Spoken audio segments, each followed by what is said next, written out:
Last week, we met Joshua and the Israelites as they told the story about all that the Lord had done for them and reaffirmed the covenant that the Lord had made with them. And this week, we meet Nathan.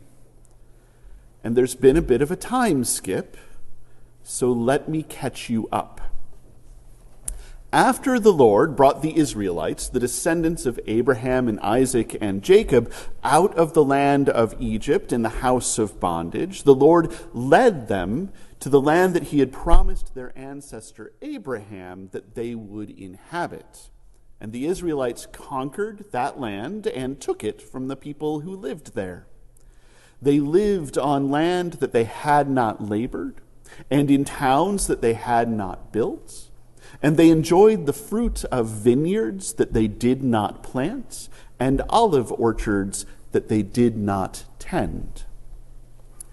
And for a while, the Israelites were ruled by the covenant that the Lord had made with them.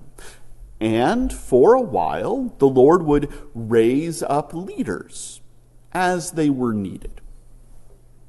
But the Israelites looked at the nations around them and saw that they had kings to govern them and go out before them and fight their battles.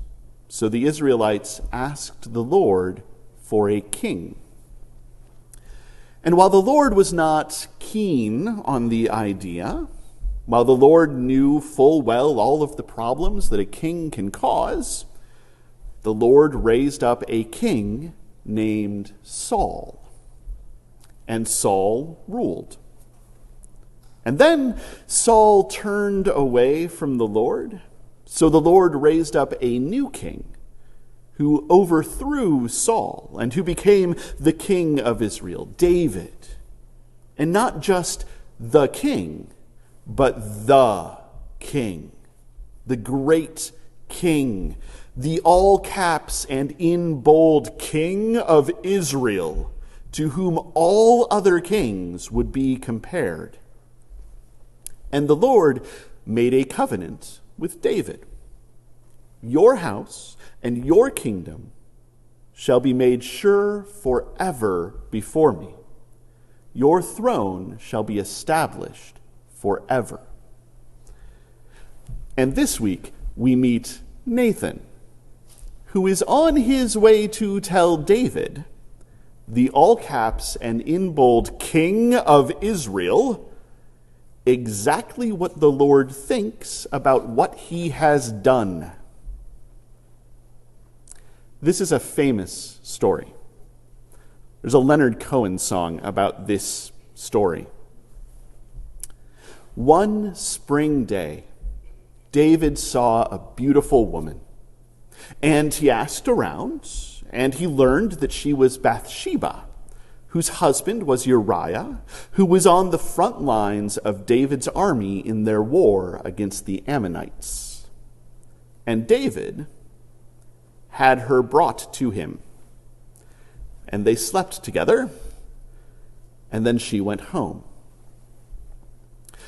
But then Bathsheba sent word to David that she was pregnant. So David sent for her husband, Uriah, and David said to Uriah, "Why don't you go home for a few days and wash your feet, if you know what I'm saying?" But Uriah refused. His brothers in arms were out in the field, killing and dying, and the Ark of the Covenant was in a tent on the battlefield, and he was not going to betray them by staying in the comfort of his own house and enjoying the company of his own wife. And David kept urging him, and Uriah kept refusing him. And David knew that Uriah was just never going to go home. He was never going to wash his feet. And he was absolutely going to find out what David had done. So David changed his strategy. He sent Uriah back to the war, along with a letter for his general. And the letter told the general to send Uriah to the worst of the fighting, and then to pull back the other soldiers, and to let Uriah die on the battlefield so that David could cover up his crime.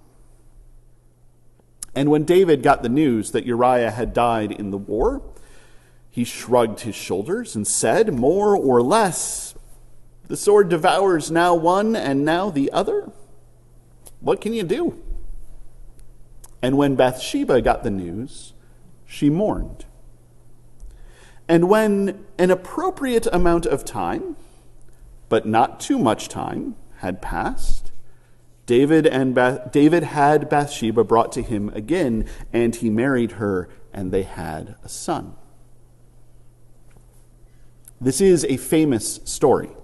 There's a Leonard Cohen song about this story. There are centuries of spin about this story. There are people who say that before the army rode out to war, women would get letters of divorce from their husbands in case they died in battle.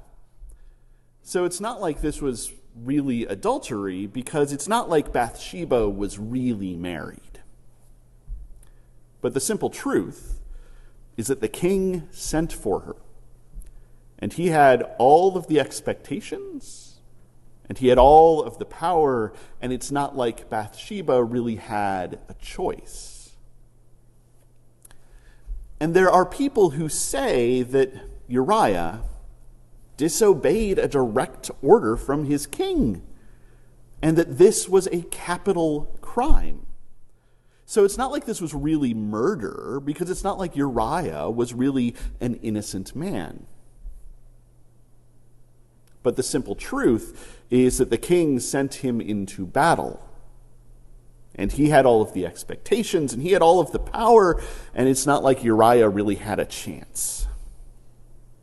And this week, we meet Nathan, who is on his way to tell David, the all caps and in bold king of Israel, who has committed adultery and rape and murder, exactly what the Lord thinks about what he has done. Nathan is in a strange position. You see, Nathan is a court prophet. The Lord speaks to Nathan, and the Lord tells Nathan what to say. But Nathan takes the messages that the Lord has given him and delivers them to the king, to the government, to the powers that be.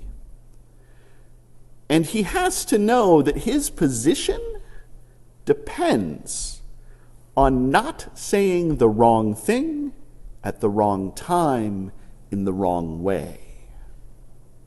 So when Nathan steps into the room and stands face to face with David, he tells a story. There was a rich man and a poor man. And the rich man had flocks and herds like you would not believe. And the poor man had this one sweet little ewe lamb who ate from his plate and drank from his cup and slept in his bed. And he loved that lamb.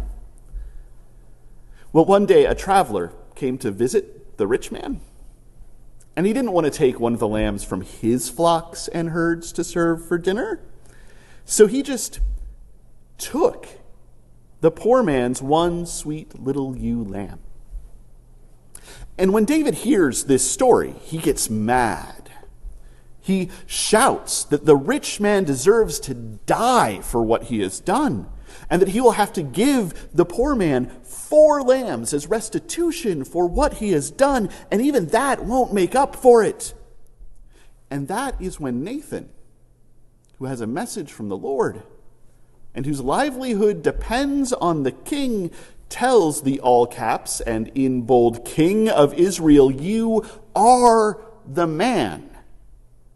You had everything, and you could have had more, and yet you committed adultery and rape and murder because you saw a pretty girl. And when David begs for mercy, Nathan can only tell him, your house and your kingdom shall be made sure forever before the Lord. Your throne shall be established forever, but you will still pay a price. Nathan, the court prophet, looks at David, the all caps and in bold King of Israel, and speaks truth to power. I know, at least I imagine, that you can tell where this is going, but it is true. We are Nathan. We are a respectable, well-heeled, comfortably middle class, descended from Pilgrims and Patriots mainline Protestant congregation in a small town in Iowa. We don't make waves, we don't cause trouble, we don't make a scene. We just get together on Sunday mornings and hear a word of good news, and we go along to get along. And we don't get... But we are Nathan. And God has spoken to us. And God has told us what to say. God has given us this message, this good news, this gospel. You are loved and worthy of love. And God loves you. God laid aside glory and came into the world as one of us and lived the life that we cannot live and loved the love that we cannot love. And went to the cross and to the tomb. And on the third day rose again for you. Because of that, you are reconciled. Because of that, you are forgiven. No matter who you are and no matter where you are on life's journey. And the thing is, this gospel cannot stop at the doors that lead out of this sanctuary, or the doors that lead out of this building, or the apron that leads out of the parking lot. Because if there is any place where this gospel is not true, if it is not true for a single person who lives in a mansion, or a single person who sleeps under an overpass, if it is not true for a single person patrolling the halls of a penitentiary, or for a single person languishing in a segregation unit, if it is not true for a single person who I love with all of my heart, or for a single person who I just can't stand to be around, then it is not true here either. This good news must be good news for everyone. This good news must be good news everywhere. This good news must be good news all the time. And that means that we need to carry this message, this good news, this gospel, this truth, that no matter who you are and no matter where you are on life's journey, you are loved and worthy of love, and God loves you, out beyond the doors that lead out of this sanctuary, and the doors that lead out of this building, and the apron that leads out of the parking lot. We need to carry this truth everywhere. We need to live this truth everywhere. We need to demonstrate this truth everywhere. Until everyone knows, without a doubt, that they are loved and they are worthy of love, and God loves them. And the other thing is, not just anyone can go to the all caps and in bold King of Israel and tell him the truth. But Nathan can. Because Nathan is a court prophet. And Nathan can walk the halls of power. And not just anyone can go to the powers that be in our world and tell them the truth. But we can. Because we are a respectable, well-heeled, comfortably middle class, descended from Pilgrims and Patriots mainline Protestant congregation, and we can walk the halls of power.